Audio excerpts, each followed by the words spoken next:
¿Qué pasa aquí? Espérenme, porque no me da la imagen. Eso de cuando empieza a pensar aquí la computadora y no me da la imagen, espérenme que está pensando.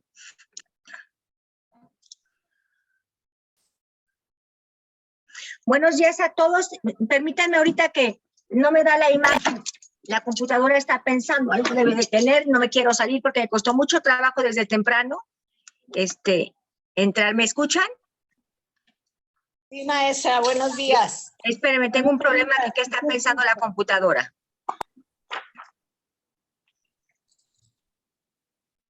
Ay, yo no me quiero salir de esto. Ay, qué horror. Con ustedes esta mañana. Buenos días a todos, maestra. Me da mucho gusto estar con ustedes esta mañana. Hoy tenemos una mañana muy, muy compleja. Vamos a hablar acerca de algo que en el Estado mexicano pasó en el 2011. Miren, para poder contextualizar esto. La semana pasada yo les envié por ahí, en el chat, un link que era el artículo 1 constitucional. Me imagino que todos lo vieron. Sí, maestra. Entonces, en el artículo 1 constitucional aparece por primera vez acuñados varios conceptos muy importantes en materia de derechos humanos, que me propongo que es el día de hoy es lo que vamos a analizar. Primeramente quiero hacerles un antecedente en donde, fíjense que la Corte Interamericana de Derechos Humanos emite una sentencia por varios asuntos que México había infringido violando los derechos humanos de la libertad, de la desaparición de las mujeres, de la administración y procuración de justicia. Y esto tiene como consecuencia que la Corte emita sentencias que le obliguen al Estado mexicano a cambiar, a modificar su administración y procuración de justicia, así como su sistema de protección en materia de derechos humanos. Esta reforma, si ustedes se dieron cuenta por ahí lo de lo que yo les envié, dice que es una reforma del 2011. Y muy importante porque, como les comentaba, por primera vez en una constitución mexicana se habla de la defensa de los derechos humanos. Sandrita, ¿me podrías poner, por favor, el artículo? Es el primer archivo que tenemos el día de hoy. Y dice así. Si ustedes no lo tienen... gracias, Claudia, gracias. Dice, en los Estados Unidos mexicanos, dice, reforma del primer párrafo, 10 de junio del 2011. En los Estados Unidos mexicanos, todas las personas gozarán de los derechos humanos reconocidos en esta Constitución y en los tratados internacionales de lo que el Estado mexicano sea parte, así como de las garantías para su protección, cuyo ejercicio no podrá restringirse ni suspenderse, salvo en los casos y bajo las condiciones que esta Constitución establece. Eso lo platicaremos posteriormente. Las normas relativas a los derechos humanos se interpretarán de conformidad, si gustan apagar a alguien, por favor, su micrófono, con esta Constitución y con los tratados internacionales de la materia, favoreciendo en todo tiempo a la persona la protección más amplia. Esto es muy importante porque en el primer párrafo se define claramente que México tiene la obligación de proteger a través de sus leyes constitucionales, pero también a través de los tratados internacionales que México ha firmado y que es parte, los derechos humanos. Luego, esto se entiende y se llama, compañeros, el principio de convencionalidad. ¿Sí? Y luego nos dice que en México todas las normas relativas a los derechos humanos se interpretarán conforme a la Constitución, a los tratados internacionales y algo importante, señalando siempre que la autoridad debe de respetar la ley tomando en consideración el mejor derecho de la persona. Permítame un momentito, por favor.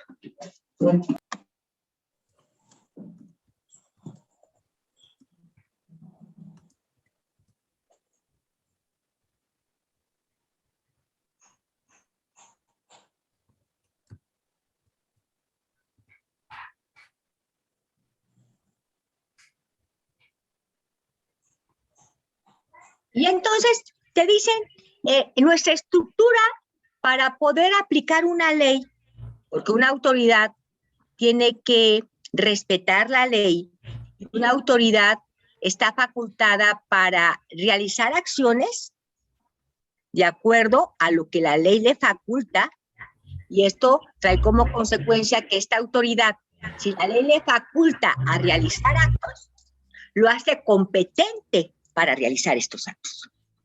Y aquí el artículo marca claramente que en nuestra Constitución y en nuestros tratados internacionales, las autoridades, y esto es lo más importante, tienen que aplicar la mejor ley, tomando en consideración el principio llamado pro persona, que significa que debe de aplicarse la mejor ley a favor de la persona. ¿Queda claro esto?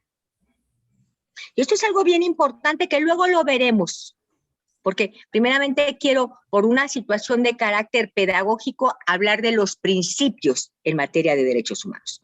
Pero sí quiero platicar de esto para poder contextualizar por qué son importantes el análisis de estos principios.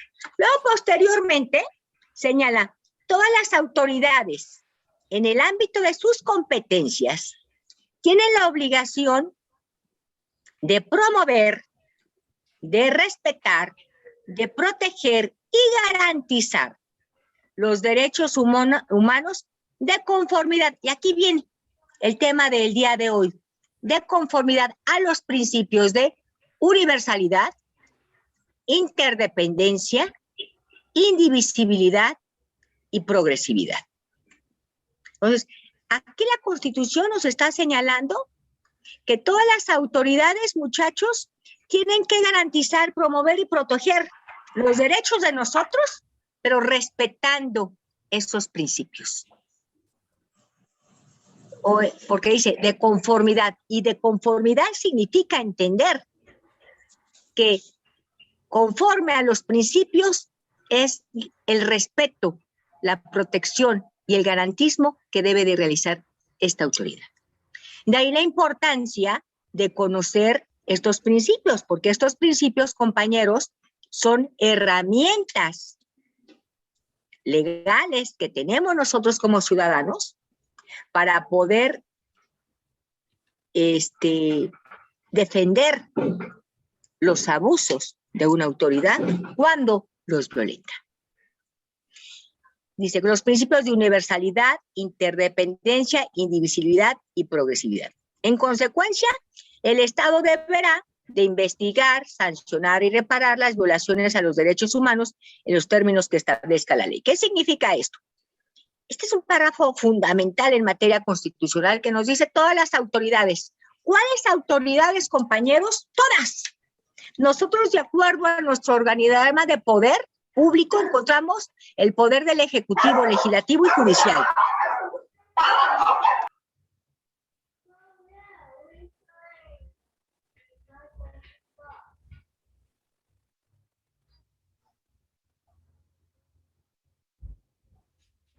Y, permítanme.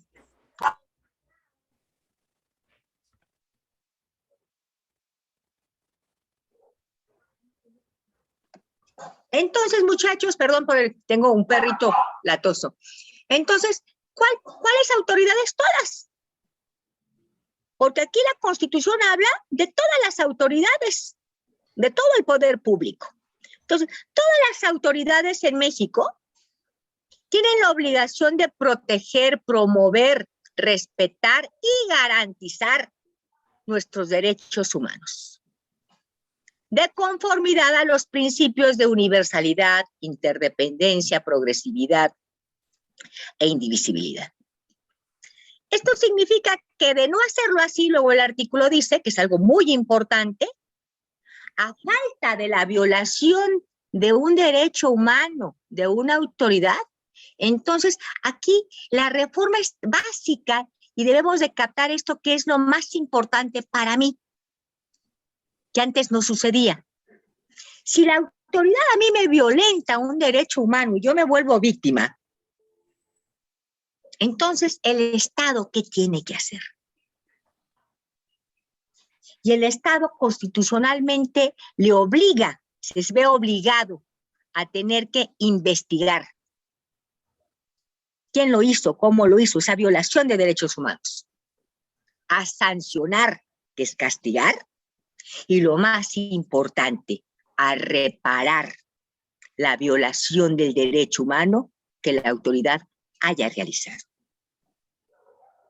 Y esto es algo básico porque con este párrafo, muchachos, el sistema de protección en materia de derechos humanos en México cambió.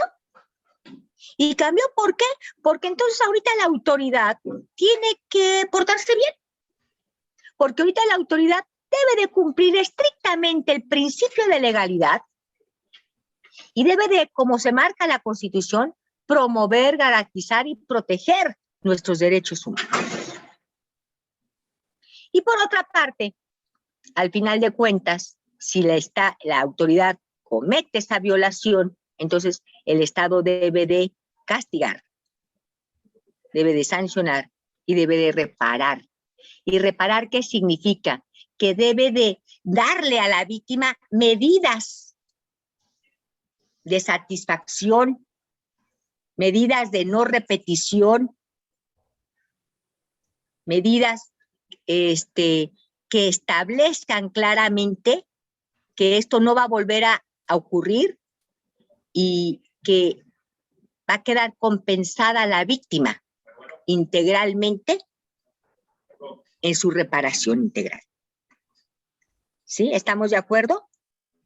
Y luego, el punto clave aquí es decir, bueno, entonces todas las autoridades, si tienen que respetar, promover y garantizar los derechos humanos, por ende, tienen que actuar de acuerdo a los principios en materia de derechos humanos.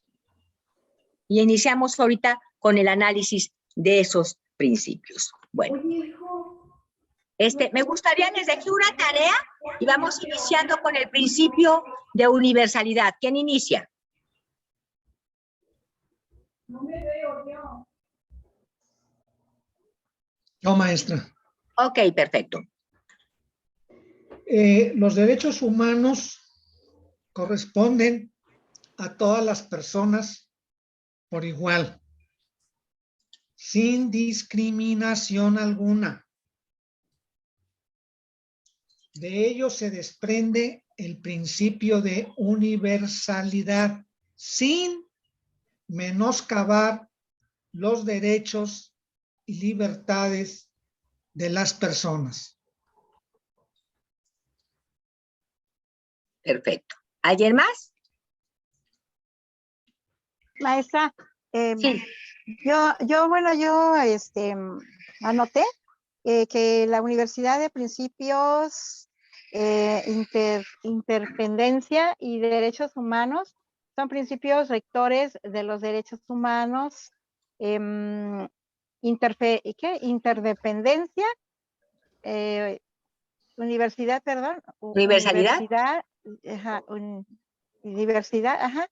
la indivisibilidad y la progresividad en el artículo 3, donde se establece, que en el artículo 1, en su párrafo 3, establece donde todas las personas tienen que tener un principio de interdependencia. Ajá. Hace referencia a ciertos principios de dignidad humana y son elementos de un todo que no debe verse en forma aislada y obliga al respeto de todos los derechos humanos. Okay. ¿Sí te escucho? La universalidad indica que es para todos igual, sean viejos, jóvenes, hombres, mujeres, etcétera. O sea, es todo el universo de personas en lo que influye en los derechos humanos, o sea, todo eso abarca. ¿Alguien más? Sí, maestra, yo. ¿Te escuchó? Mire, para ampliar un poquito más lo referente a principio de interdependencia e indivisibilidad.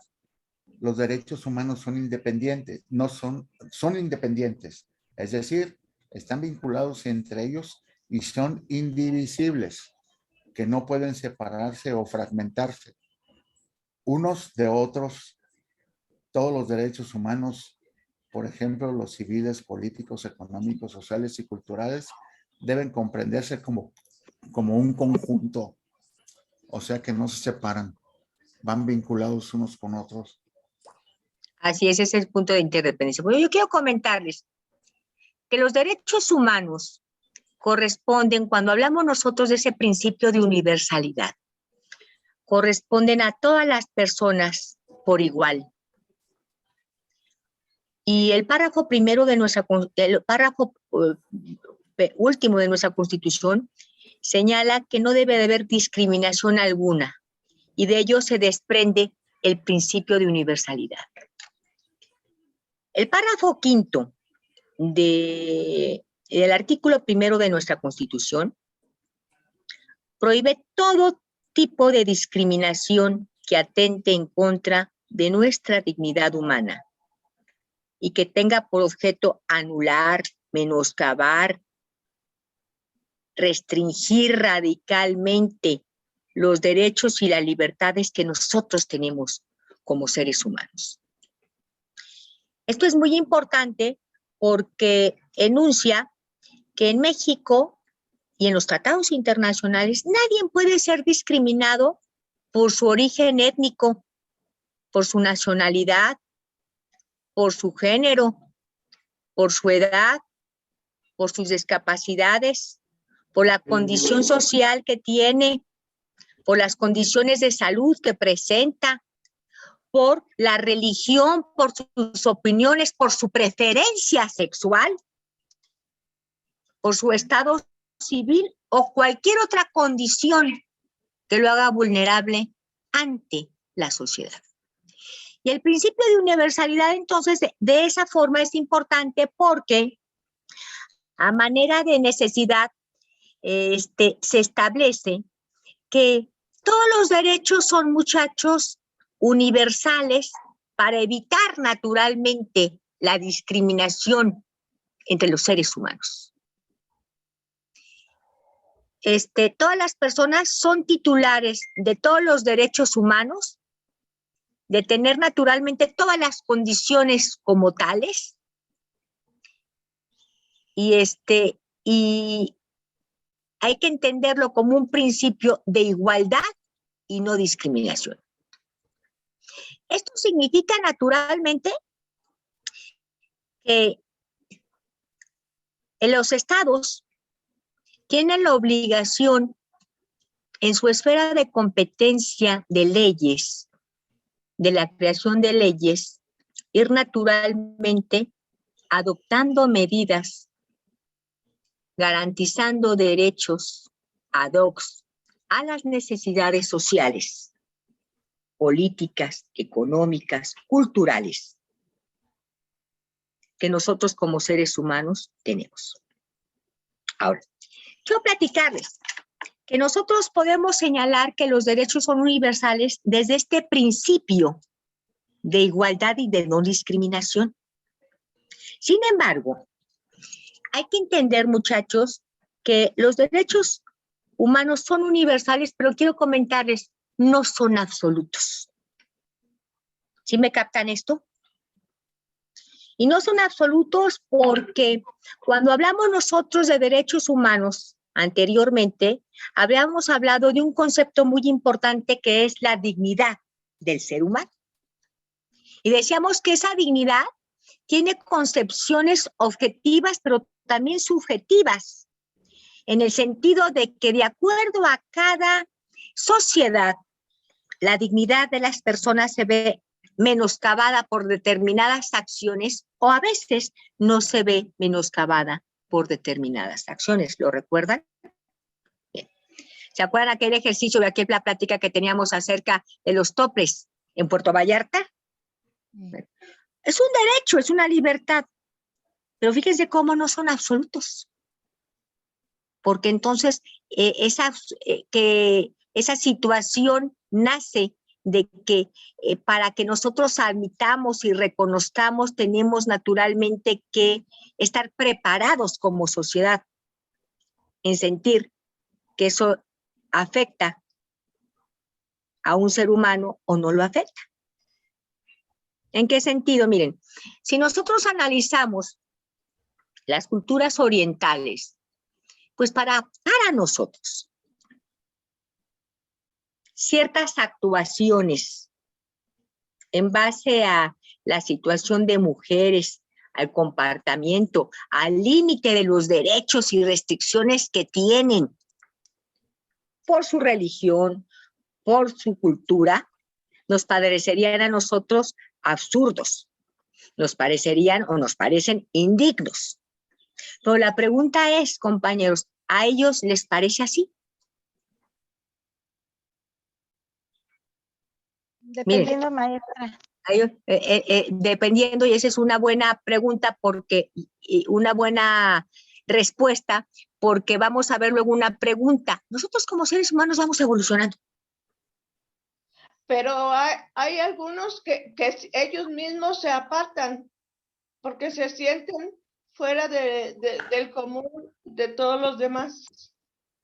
No, espérame, María de Jesús, te estamos hablando, mira, en materia de universalidad, nosotros como sociedad admitimos, aprobamos o desaprobamos determinadas conductas. Y estaba platicando ahorita respecto a los derechos restringidos, porque así es, en prácticas del Oriente. Para nosotros son indignantes, pero para ellos lo será, y la pregunta sería aquí, un ejemplo. Por eso esto es tan interesante de entender, porque son universales, pero no son absolutos. Porque miren, si yo soy una mujer que he vivido tapada toda mi vida, desde que nací, tengo 80 años, y de un día para otro te dice María de Jesús, hoy por decreto, para garantizar tus derechos, te vas a destapar la cabeza, ¿lo haces? No. Por eso decimos, son universales, pero no son absolutos. ¿Por qué? Porque cada cultura tiene una condición en ese término de dignidad humana que hace que las prácticas religiosas, culturales, sociales sean distintas. Y de ahí entender que el término de universalidad es un término que adoptan las Naciones Unidas para que a través de sus convenciones reconozcan y garanticen derechos y que los estados aprueben estos derechos y garanticen en sus sistemas jurídicos de protección interno esos derechos. ¿Estamos de acuerdo?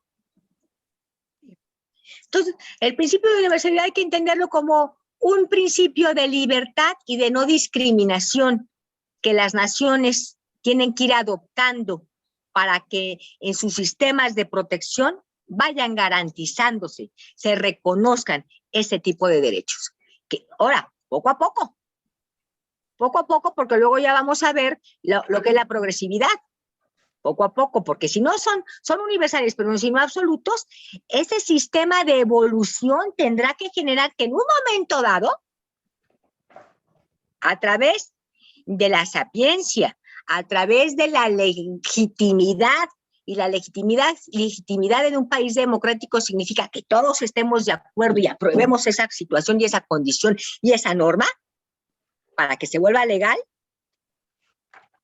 la aprobemos y entonces se vuelva un derecho universal, reconocido, legítimo, legal, y al final de cuentas se apruebe en esa sociedad.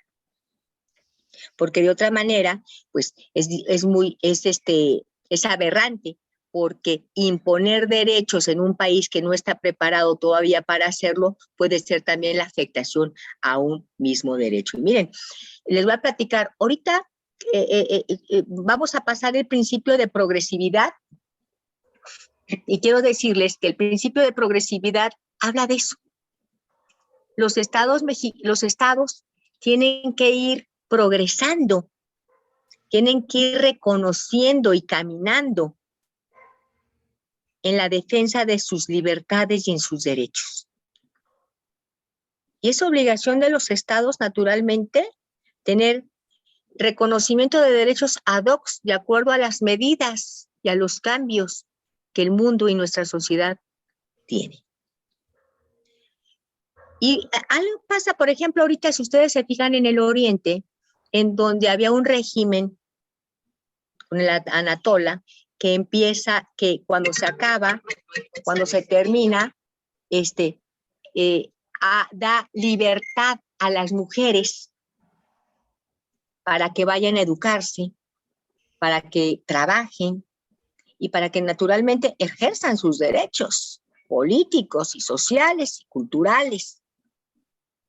Lo que sucede que ahora derrotan a ese sistema y nuevamente quieren que las mujeres regresen al sistema anterior. ¿Qué resulta con esto? Pues resulta que esas generaciones de niñas que se volvieron mujeres, madres, ya no están de acuerdo. ¿Y por qué no están de acuerdo? Porque las condiciones sociales les brindaron a ellas un régimen político donde por primera vez se les permitió a ellas disfrutar de esos derechos con el permiso, naturalmente, de la religión. Ahora, ¿qué resulta? Pues resulta, muchachos, que ellas ya no están de acuerdo y hay manifestaciones muy importantes en base a esto. ¿Esto qué se debe de entender y cómo se debe de entender tomando en consideración el principio de progresividad? Que obviamente en ese sistema progresivamente esos derechos ya se dieron como libertades y que el sistema de progresividad y el principio te dice, cuando una vez un Estado progresivamente reconoce, protege esos derechos, internacionalmente no podemos devolucionar a restringir radicalmente o a nulificar esos derechos. Y esa es parte de ese principio de progresividad. ¿Alguien quiere leerlo, por favor? Yo lo tengo. Ok, Fernando. Implica el gradual progreso para lograr su pleno cumplimiento, que para el cumplimiento de ciertos derechos se requiere la toma de medidas a corto, mediano y largo plazo. Estar relacionado con la prohibición de retrocesos o marchas atrás injustificadas a los niveles de cumplimiento alcanzados.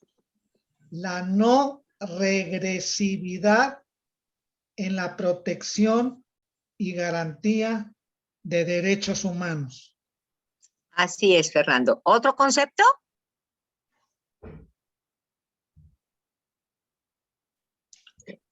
Vamos a encontrar, muchachos, que este principio de progresividad se ha relacionado radicalmente con los derechos económicos, con los derechos sociales y culturales, pero también aplica naturalmente a los derechos civiles y políticos,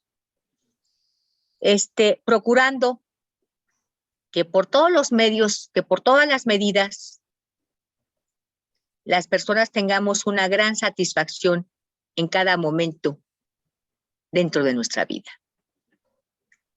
Este principio se relaciona de forma estrecha con la prohibición, y es lo que comentaba anteriormente, de retrocesos a marchas atrás injustificadas a los niveles de cumplimiento alcanzados, a la no regresividad y a la protección y garantía de nuestros derechos humanos. ¿Por qué en nuestra Constitución dice una autoridad nunca puede regresar un derecho establecido, garantizado por el Estado? Porque violenta ese principio de progresividad. Porque miren, las batallas, como lo vimos nosotros en los derechos de la primera, segunda y generación, que tenemos en este momento en materia de derechos humanos, ¿qué es lo que justificaron esas batallas? ¿Qué es lo que crearon estas batallas? ¿Y qué es lo que crean en este momento las ONGs? El reconocimiento, la obligación de pedirle a los estados se reconozcan los derechos. Por lo tanto, cuando un estado reconoce un derecho, ya sea en un tratado internacional o ya sea en una ley, está obligado, obviamente, conforme a nuestra Constitución, que es bien importante, a no regresarlo. ¿Por qué? Porque rompe el principio de progresividad. Y yo quiero darles un ejemplo muy claro de lo que puede suceder cuando se rompe ese principio. ¿Y por qué es importante que una autoridad conozca el principio?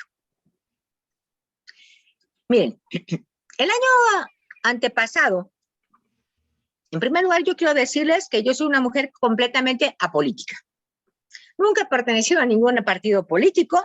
Soy una mujer que se dedica a eso, a trabajar, a pensar y a hacer las cosas, tratando siempre de ayudar a las personas. Soy académica que trata de enseñar a sus alumnos, soy litigante que trata de resolverle los problemas a mis clientes y soy una persona que trata de proteger los derechos humanos desde mis trincheras.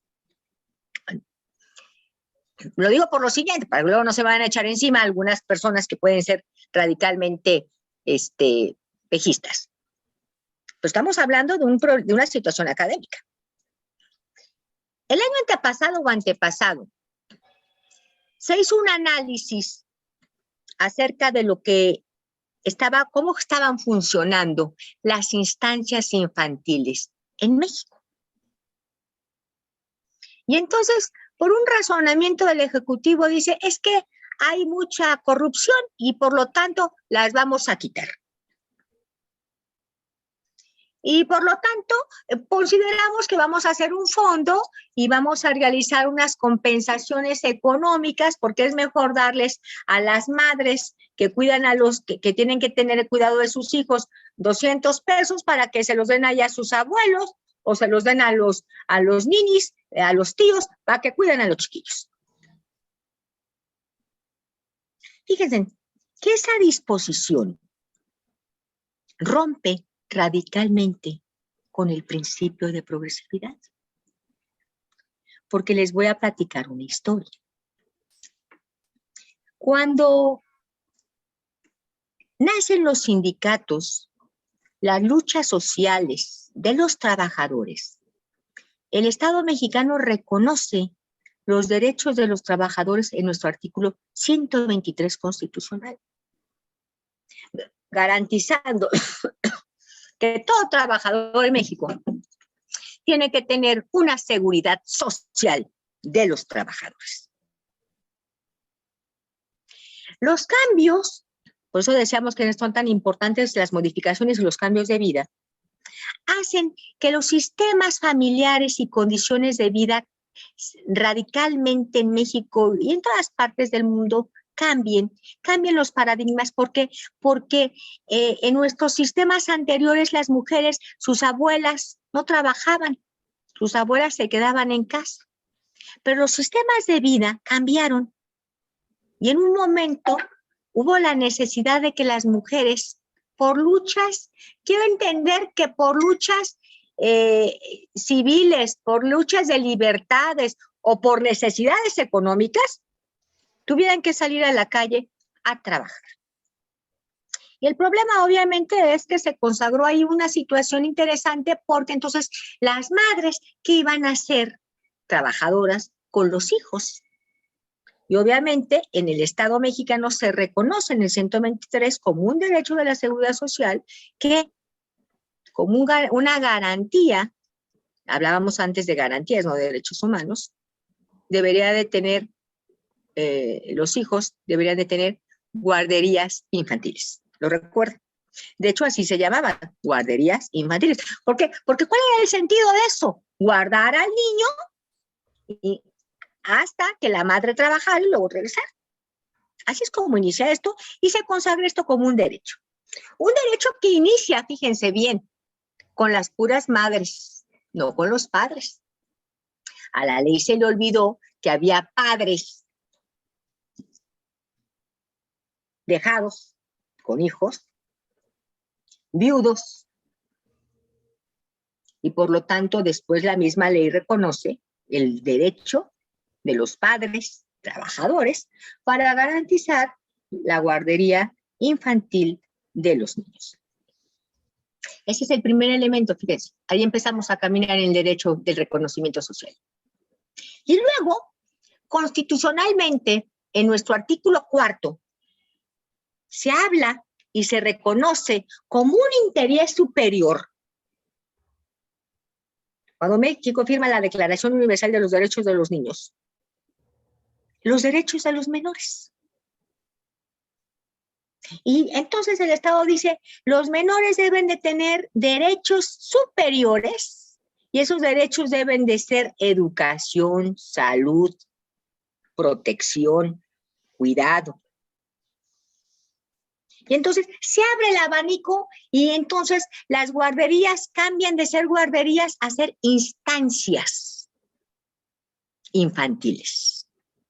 Y esas instancias ya tienen la obligación, no únicamente, compañeros, de guardar al niño como antes, tienen la obligación de darles de comer, tienen la obligación de educarlos, tienen la obligación de que existan servicios médicos, psicológicos, tienen la obligación de garantizarles un deporte, etcétera. ¿Se fijan cómo? Entonces, deja de ser un derecho del padre a luego ser un derecho del padre o de los padres, a ser también un derecho de ¿quién? De los menores. ¿Cómo resulta esto? Esto resulta obviamente con la progresividad que marca este principio. Y luego viene una disposición del Ejecutivo y dice, como no sirven las instancias infantiles, entonces que los hijos se regresen a sus casas y que los cuiden los abuelitos o los ninis o quienes ustedes quieran. ¿Qué resulta con este principio? ¿Qué resulta con este ejemplo? Quiero que me lo digan. A ver, critiquen. Que según la misma Constitución, el artículo no me acuerdo, pero los abuelos ya atendieron a sus hijos, por lo tanto, no tienen obligación de cuidar a los nietos. Y no nada más eso, María. Una forma, de acuerdo a la ley de personas adultas, es la obligatoriedad de los hijos para que tú cuides a los nietos. Porque la misma ley general lo señala, fíjate. Interesante, ¿no? A ver, platíquenme, ¿qué me dicen? Los quiero escuchar, Patricia. También hay A ver, Laura. sí, se ve que es un retroceso, no una progresión. Claro. Sí, es un retroceso. Maestra, es claramente el ejemplo que usted nos daba. Es un derecho que ya se estaba ejerciendo. Garantizado. Y garantizado no se puede volver atrás. Claro. Constitucionalmente se está violando la ley. Exactamente. Exactamente. Entonces, fíjense sí, Patricia.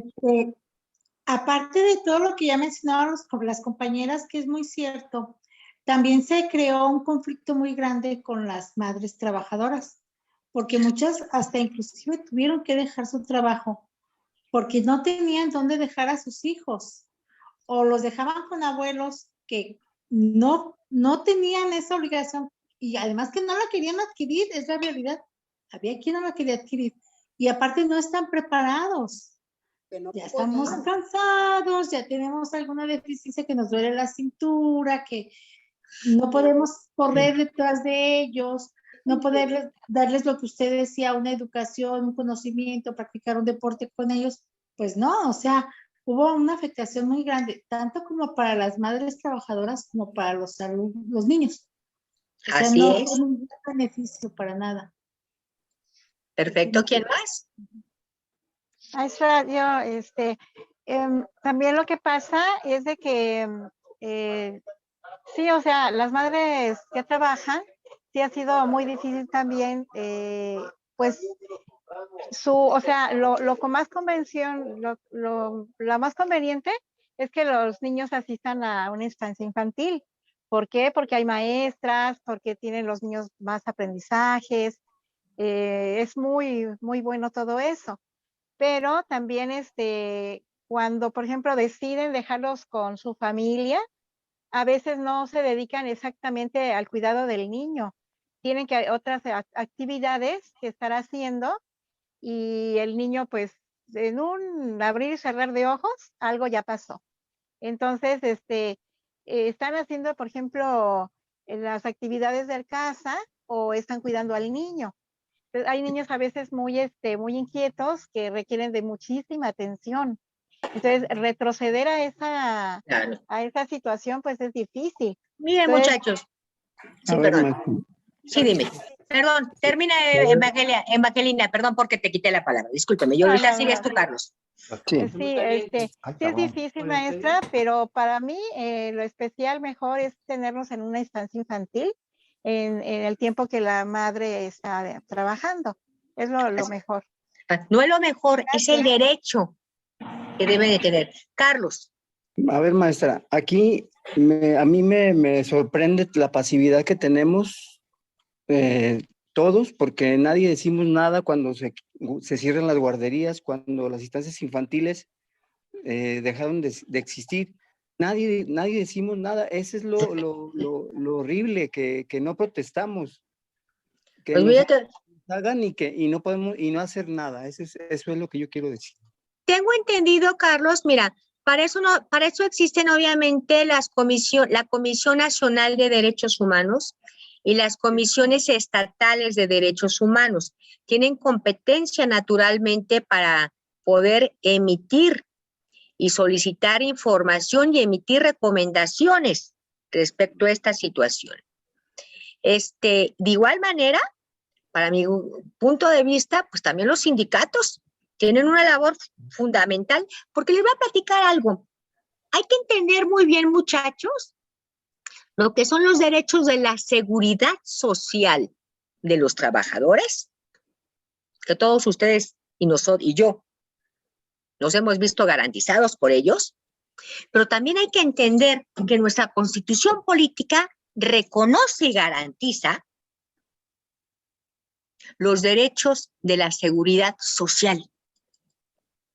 No únicamente para el trabajador, para cualquier persona.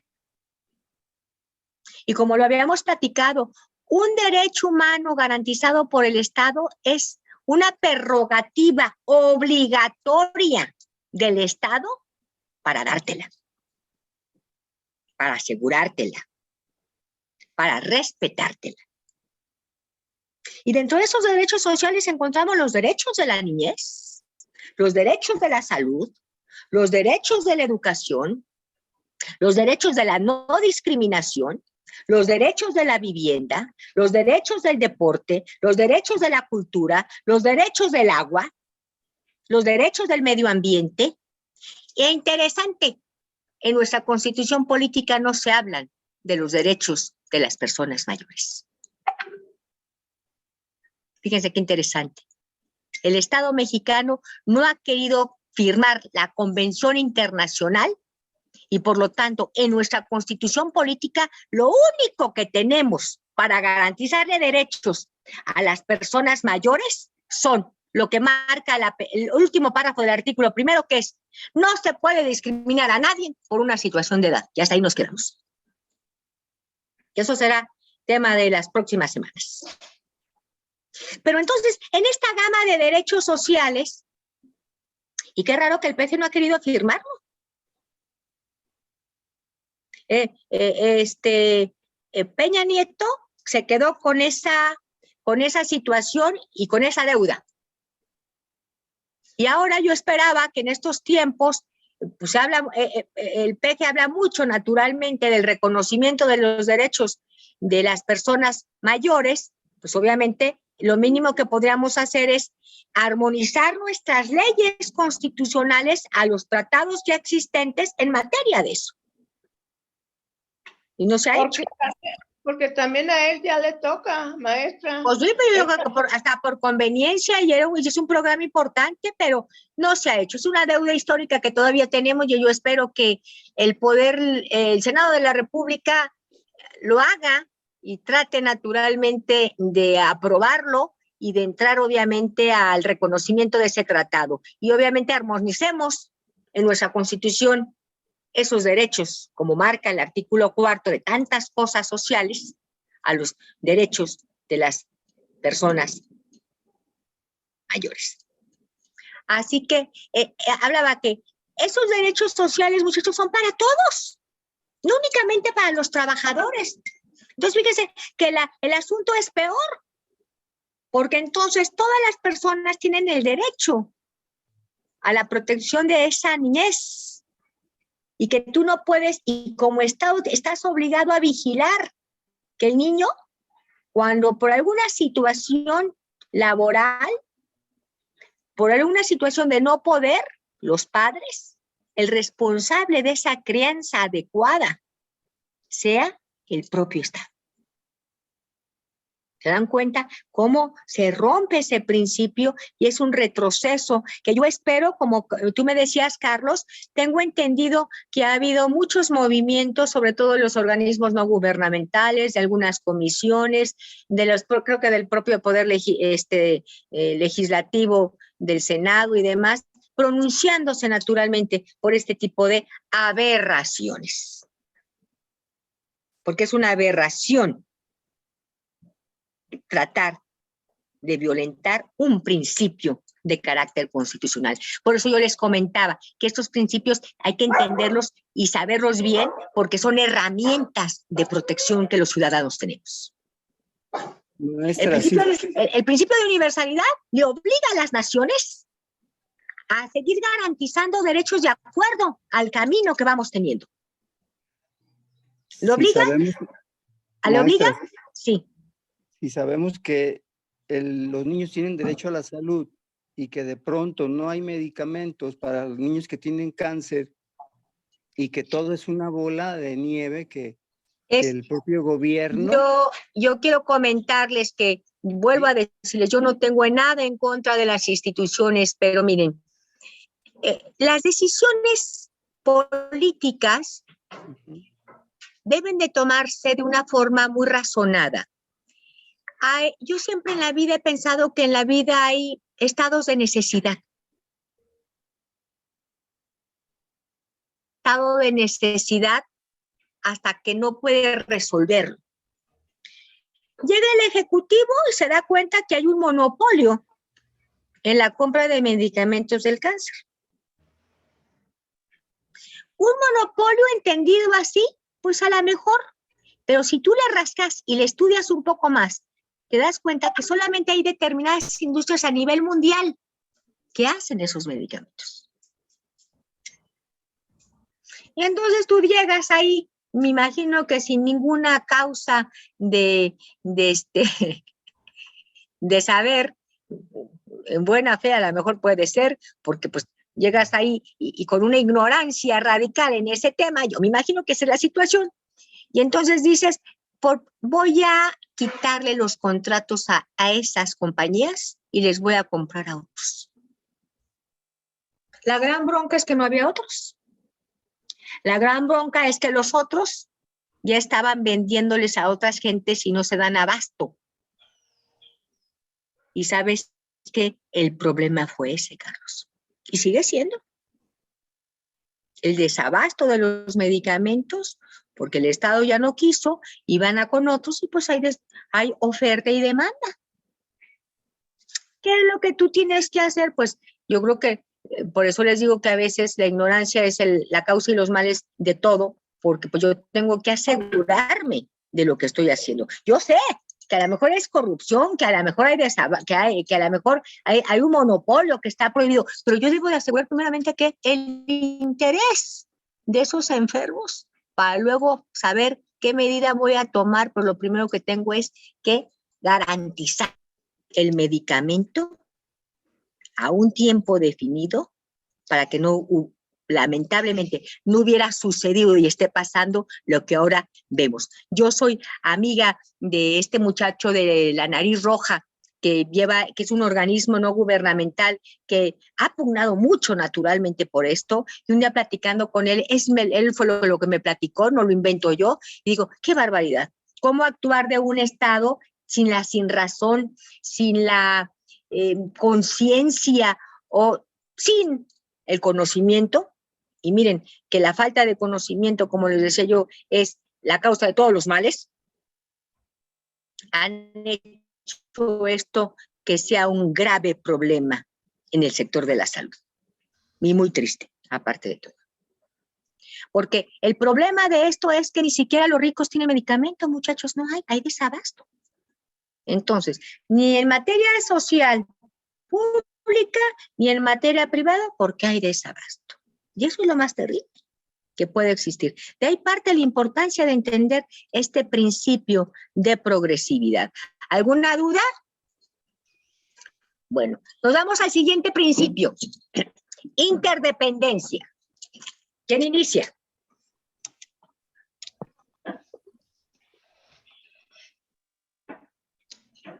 Yo lo tengo, maestra. Te escucho. Los derechos humanos son interdependientes, entendiendo por interdependientes una dependencia recíproca. Están vinculados entre ellos y son indivisibles. Indivisibles se entiende que no se pueden dividir, que no pueden separarse o fragmentarse unos entre otros.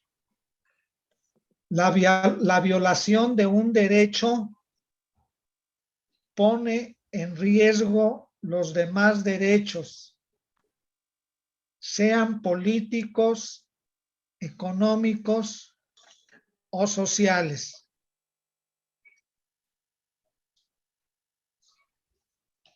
Los derechos humanos y libertades están relacionados entre sí. Por eso este principio de interdependencia e indivisibilidad están relacionados entre sí. Exactamente. ¿Alguien más?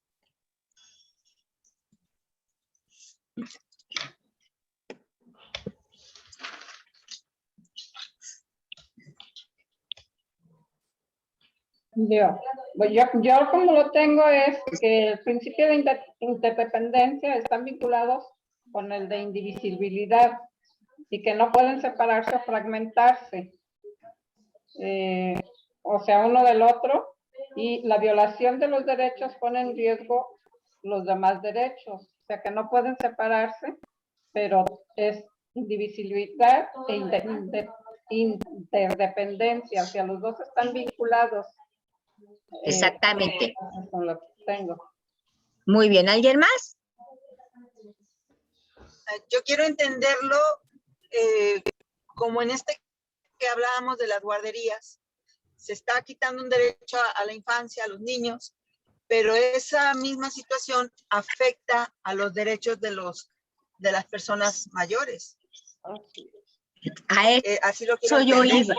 Así yo iba, miren. El principio de interdependencia e indivisibilidad es un principio que es vital porque garantiza y reconoce que todos los derechos en primer lugar son iguales. Que lamentablemente cuando tú violentas un derecho, como todos son interdependientes y son indivisibles, la violación de un derecho no genera únicamente la violación a ese derecho de la seguridad social, en este caso de los trabajadores.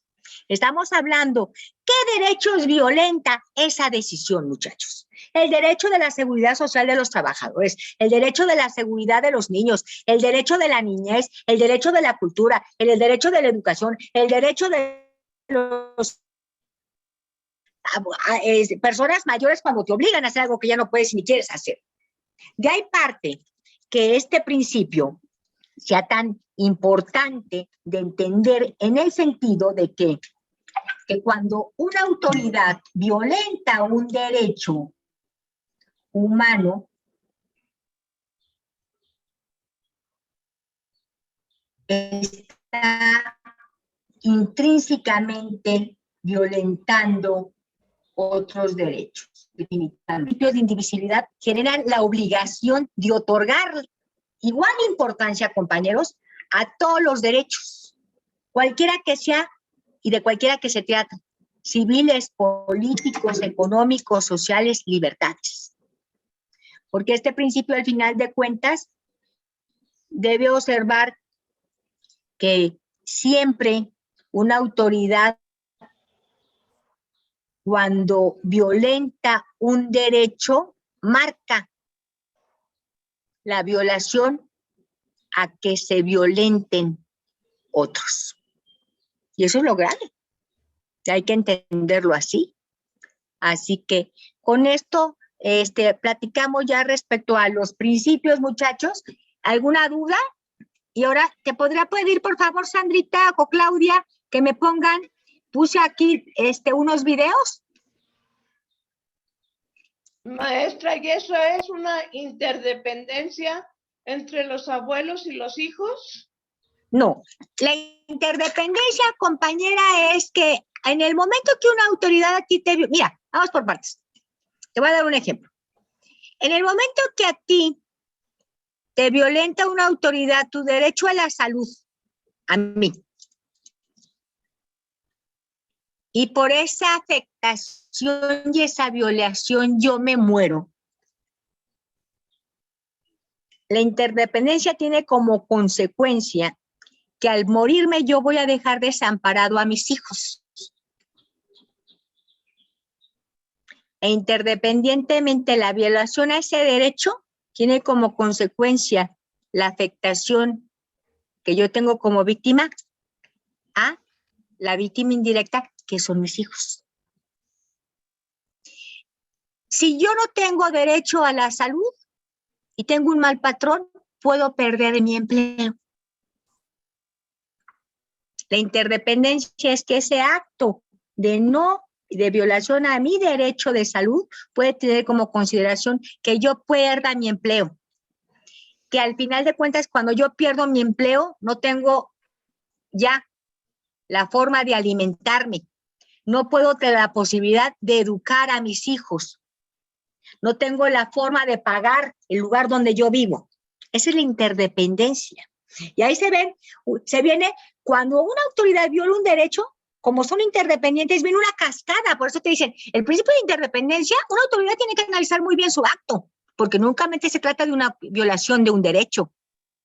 Porque nosotros en nuestra vida vivimos en una fricción de derechos interdependientes, porque uno depende del otro, e indivisibles. Yo no puedo quitarte ahorita. A ver, quítame mi derecho a la libertad de pensar y a mi derecho de educación y a mi derecho ahorita de manifestación de ideas.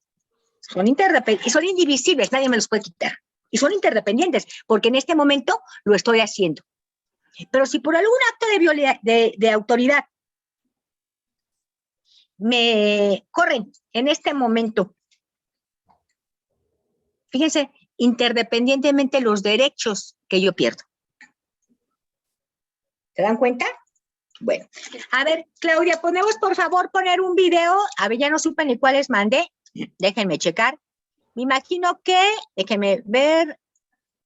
No. Son los videos que acabo de mandar hoy a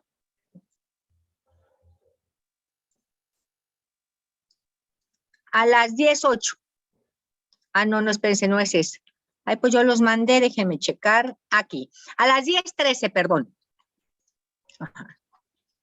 Iniciamos.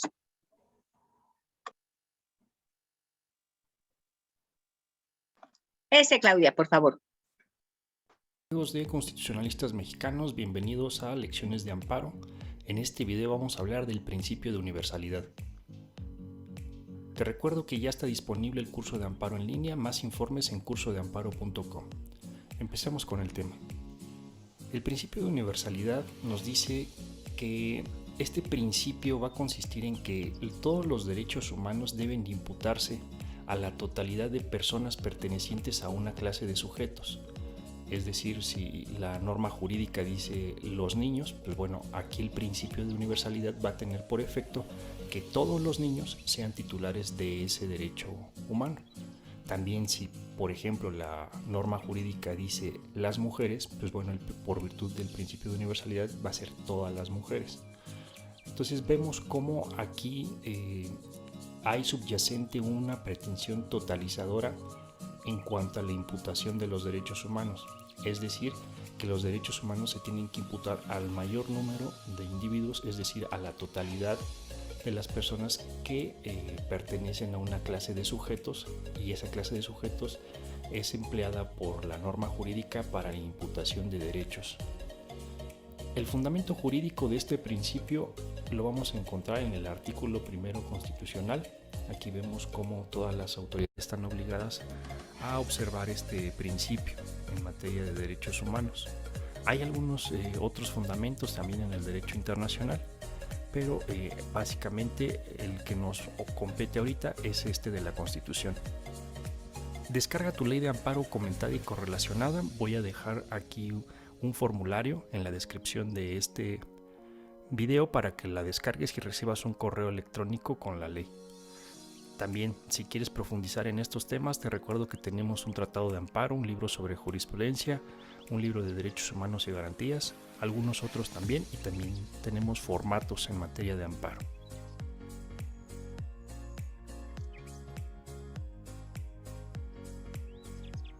Pasamos al siguiente, por favor.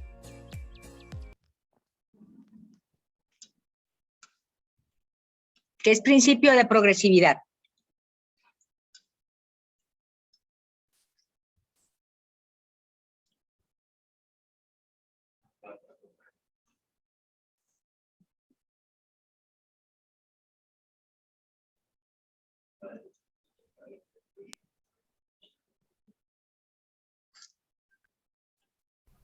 ¿Qué tal? Bienvenido a un nuevo video de Jurídicamente. En esta ocasión vamos a desarrollar un tema relacionado a derechos humanos que previamente ya habíamos abordado, pero que como tal no se había desarrollado de forma más extensa. En este video te voy a explicar sobre los principios que rigen los derechos humanos. Así que, comenzamos. Primeramente, te recomiendo que veas el video en el canal que explica de forma general sobre los derechos humanos y sus generaciones. Te dejo la etiqueta en el video. Ahora bien, como se explicó en este video, los derechos humanos tienen ciertas características que los identifican. Sin embargo, a su vez, dichas características son regidas por los principios de universalidad, interdependencia, indivisibilidad y progresividad. Vamos a desarrollar cada uno. El principio de universalidad va más allá de la simple idea de que los derechos humanos son propios a toda persona por el simple hecho de serlo, sino que implica incluso ir más allá del sistema jurídico al que pertenece la persona para reconocer, aun y cuando sus leyes no lo hagan, que dicha persona tiene los derechos que brindan dignidad humana. Por ello, diversos tratadistas han determinado que la universalidad como principio de los derechos humanos implica que los derechos humanos de todo individuo son exigibles independientemente del contexto político, jurídico, social, cultural, espacial o temporal. Interdependencia. Los derechos humanos son independientes e interdependientes entre sí, lo que implica que estos se suman entre sí de forma conjunta. Esto quiere decir que su valor se ve incrementado por la presencia y respeto que se hace de los otros. Por ejemplo, el derecho a la vida se ve sumado al derecho a la libertad. El derecho a la libertad se ve sumado al derecho al trabajo. Y en esta suma podemos asegurar que toda persona desde su nacimiento es libre de desarrollarse en el oficio o profesión que prefiera. Ahora bien, la interdependencia es un principio que va de la mano con la indivisibilidad, ya que los derechos humanos deben verse como un conjunto en cada persona, ya que esto implica un mayor respeto a la dignidad inalienable de cada ser humano, así como se desarrolló en la Declaración sobre el Derecho al Desarrollo.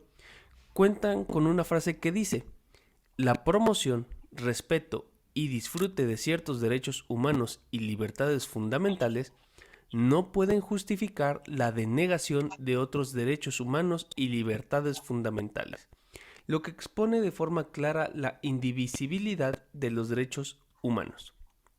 Finalmente, el principio de progresividad.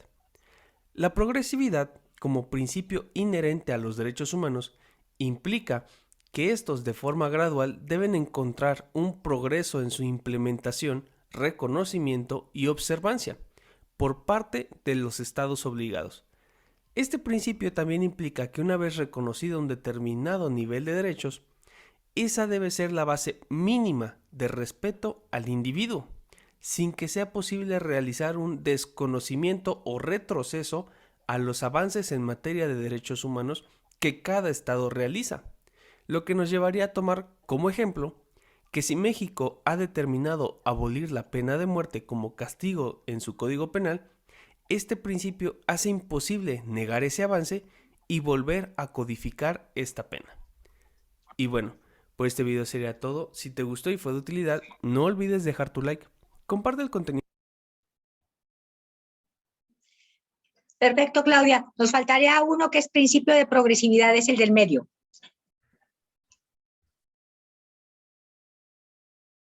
Lo mandé a las 10:14.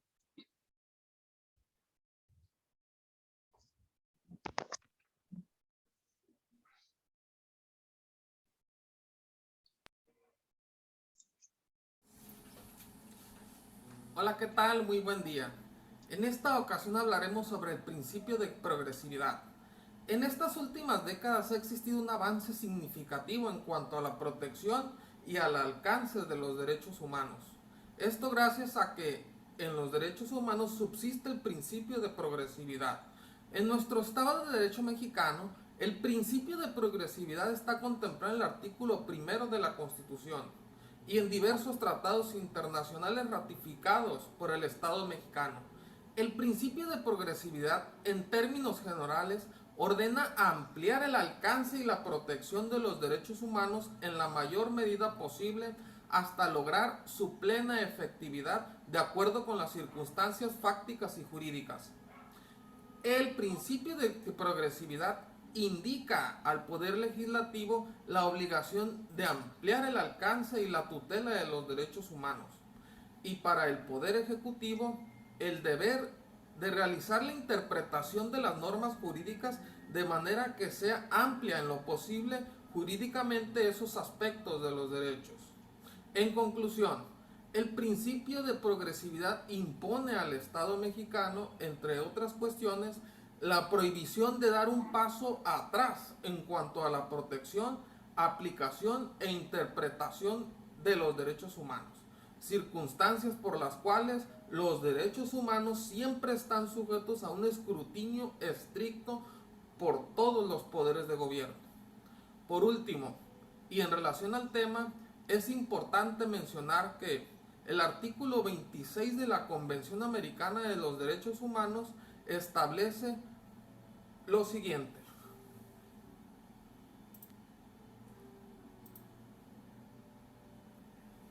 los estados partes se comprometen a adoptar providencias tanto a nivel interno como mediante la cooperación internacional, especialmente económica y técnica, para lograr progresivamente la plena efectividad de los derechos que se deriven de las normas económicas, sociales, educativas, ciencias, cultura, contenidas en la Carta de la Organización de los Estados Americanos, reformada por el Protocolo de Buenos Aires, en la medida de los recursos disponibles por la vía legislativa u otros medios apropiados.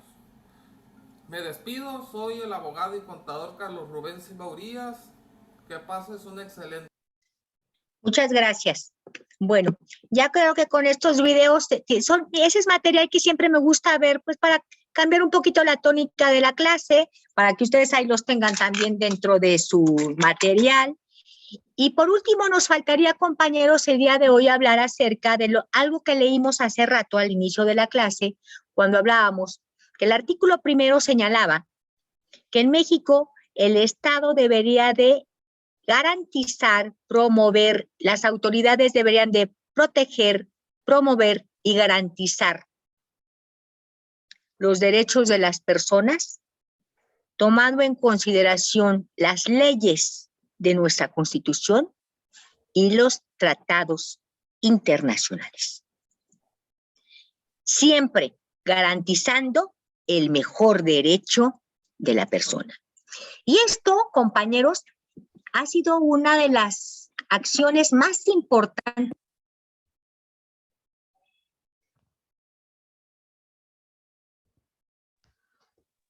Disculpe, maestra, no se escucha. No se escucha, maestra.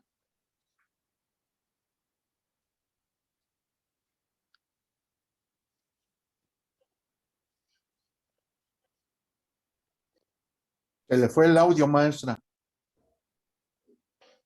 Ya me escuchan, ¿verdad? Ya, ahora sí. Sí, Me maestra. sacó un poco.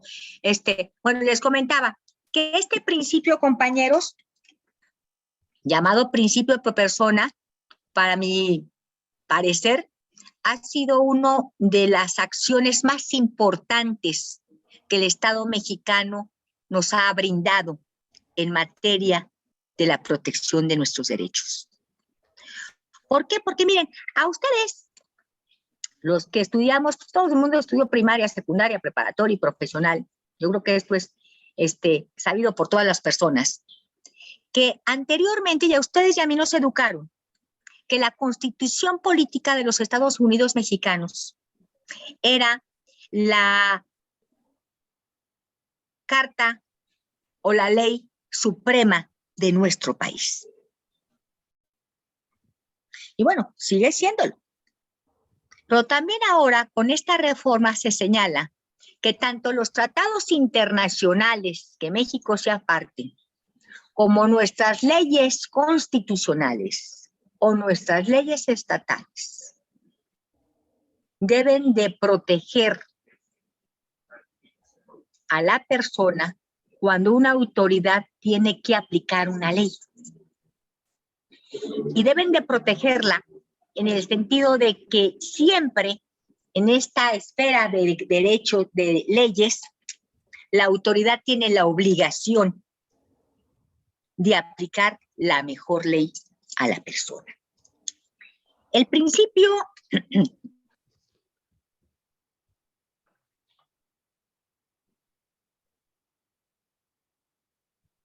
Disculpe, maestra, ya no se escucha. El audio está mal. Perdón. El principio, ¿ya me escuchan? El Sí, principio maestra, de persona, compañeros, es crucial para garantizar que las personas tengan mejores herramientas para hacer valer sus derechos.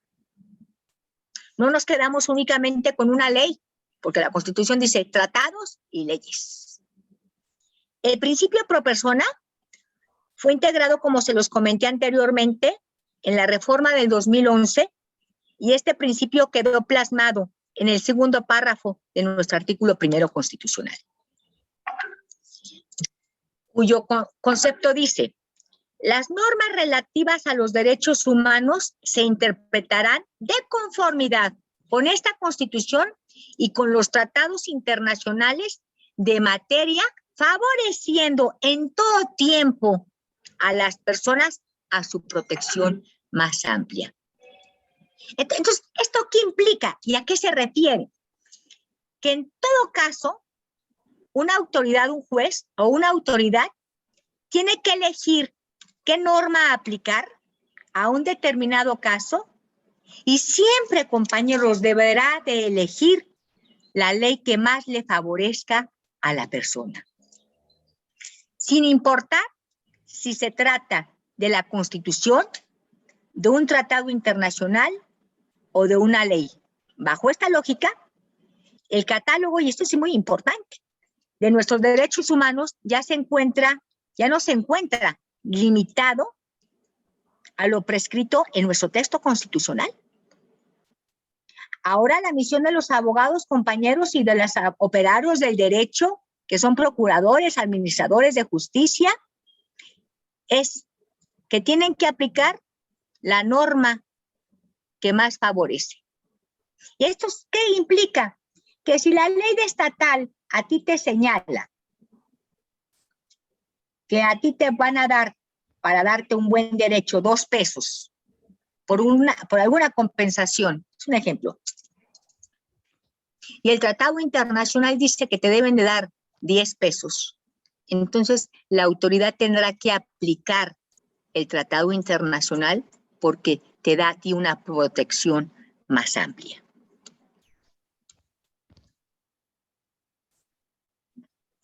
Este principio, compañeros, es definitivamente crucial para poder garantizar que las personas tengan mejores herramientas para hacer valer sus derechos.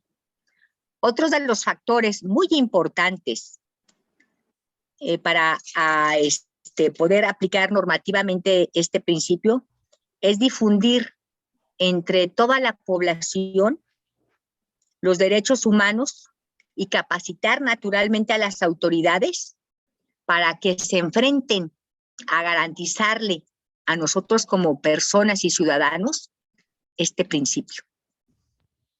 ¿Sí? Y ahí cambia la situación, porque ahorita vamos a ver uno o dos, un video en donde se explica y te dan ejemplos. Y esto significa naturalmente que la gama de las leyes en México se ha ampliado. Por eso les digo que en materia de derechos de los adultos, de las personas mayores, pues estamos en pañales, porque como México no ha firmado una convención y únicamente tenemos una ley federal que únicamente se dice cuáles son tus derechos, pero no hay mecanismos procesales que de veras existan para garantizártelos, pues a veces nos quedamos nosotros en el limbo. Existe la ley, pero no existe el medio para poderte efectuar y dar ese derecho. Carlita, ¿puedes ponerlo, por favor? ¿El video?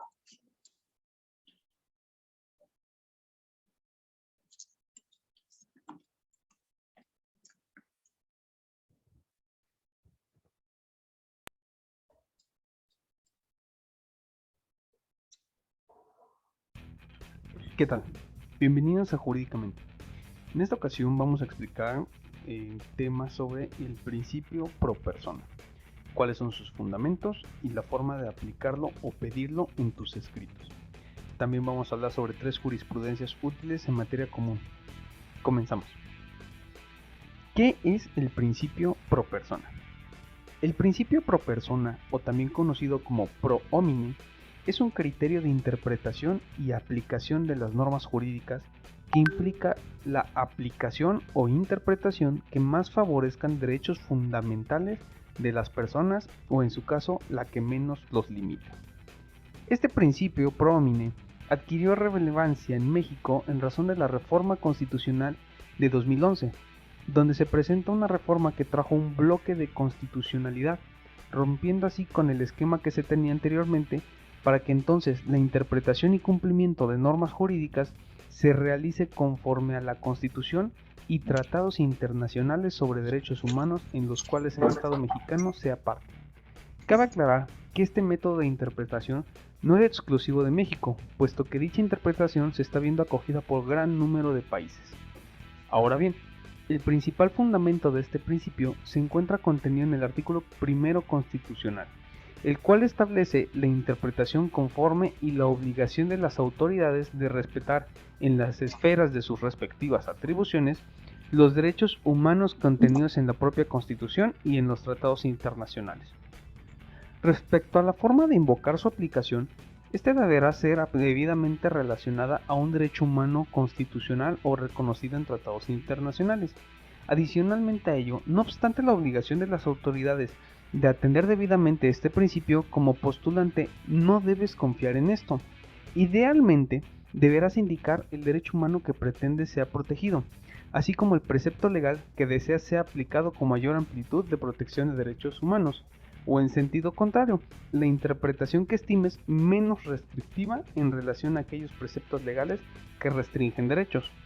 Esto es importante, ya que el principio pro persona no implica que la autoridad deba sobreanalizar o establecer premisas no expuestas por las partes. Esto es expuesto en la jurisprudencia de la 10ª época de rubro, conceptos de violación inoperantes en el amparo directo. Lo son aquellos que, además de no controvertir eficazmente las consideraciones de la sentencia reclamada, se limitan a invocar la aplicación del principio pro persona o del nuevo modelo de control constitucional como causa de pedir, pero no cumplen con los parámetros mínimos para la eficacia de esta solicitud. Ahora bien, hablando de jurisprudencia, te voy a hablar y exponer 3 tesis de jurisprudencia que te pueden ser útiles cuando requieras de la aplicación o no del principio pro persona. Jurisprudencia emitida por la Corte Interamericana de Derechos Humanos. Es vinculante para los jueces mexicanos siempre que sea más favorable a la persona. En la actualidad, como abogado ya no es suficiente que conozcas la legislación local aplicable a los juicios que lleves. Es importante que en tu capacitación y estudio constante busques y conozcas sobre tratados internacionales de la materia en la que te especialices. Esto con el fin de que, si te encuentras con tratados internacionales y jurisprudencia emitida por la Corte Interamericana de Derechos Humanos, sepas de su existencia e invoques su aplicación en los juicios en los que estés ventilando situaciones relevantes y que sean aplicables a tu caso. Ahora bien, esta jurisprudencia limita dicha aplicación en razón de que impone el requisito de que la jurisprudencia contenga una protección más amplia sobre derechos humanos en relación a algún criterio nacional. 2. Principio pro persona y recurso efectivo. El gobernado no está eximido de respetar los requisitos de procedencia previstos en las leyes para interponer un medio de defensa.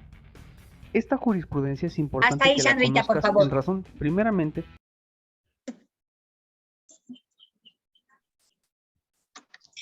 Quise que escucháramos la primera parte de este video para que ustedes se den cuenta cómo en México este principio es tan importante, porque se rompe, muchachos, esa concepción que cada uno teníamos de que la Constitución era la ley suprema, al entender ahora que las leyes regionales, que los tratados internacionales y la propia Constitución nos pueden garantizar mejores derechos.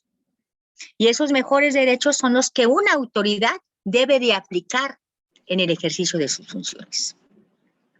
¿Alguna duda? Bueno, miren, para la próxima semana vamos a hablar y vamos a tener una clase muy bonita que, bueno, no bonita, una clase interesante que se llama discriminación.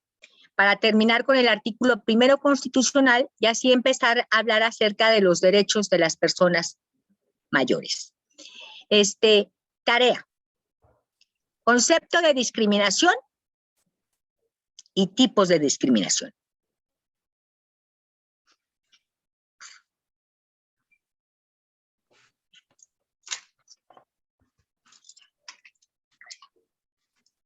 Voy a nombrar lista. María de Lourdes, ahí estaba, ¿verdad?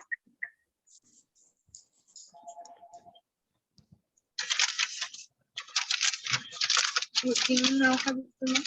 Arechiga Pérez Guillermina.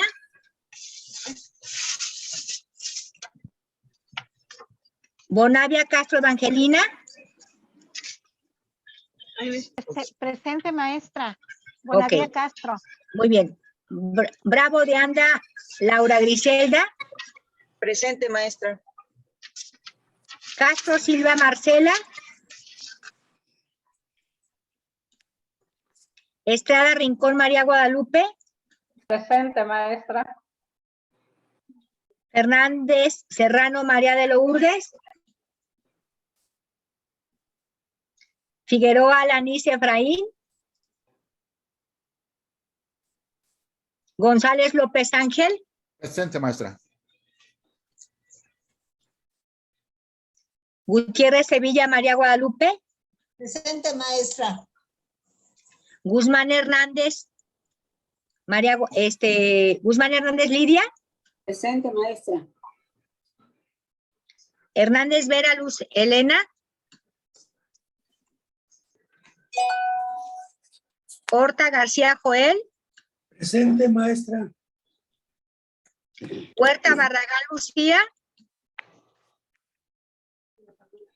Presente, maestra. Íñiguez Nolasco Carlos. ¿Ahí anda?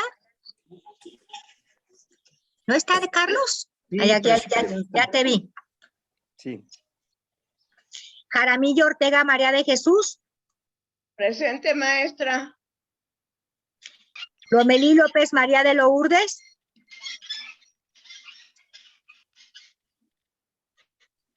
López Espinosa Fernando Eugenio. Presente, maestra.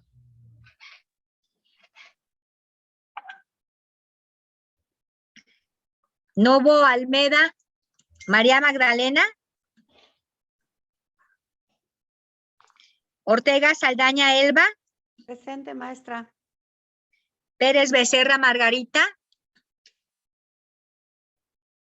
Rangel Jasso Elizabeth.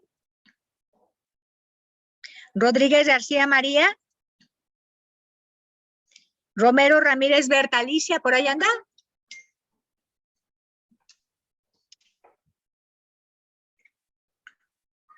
Ruiz Hinojosa Gerardo Vicente. Sandoval Juajinero María Felicitas. ¿No está? Felicitas, ahí te vi. No me contestó, pero ahí está. Sí, también sí se vio, maestra. Sí, ahí está, aquí la estoy viendo. Torres Becerra Patricia. Presente, maestra. Vargas Salinas Ofelia. Presente, maestra. Verduzco Aguilar Alicia, por ahí andaba Presente, también. maestra. Perfecto. Ok, muchachos, pues les agradezco muchísimo su atención del día de hoy. Nos vemos la próxima semana. Cuídense mucho, que Dios me los bendiga. Igualmente, maestra. Muchas Buen día gracias. para Gracias, Muchas maestra. Gracias, maestra.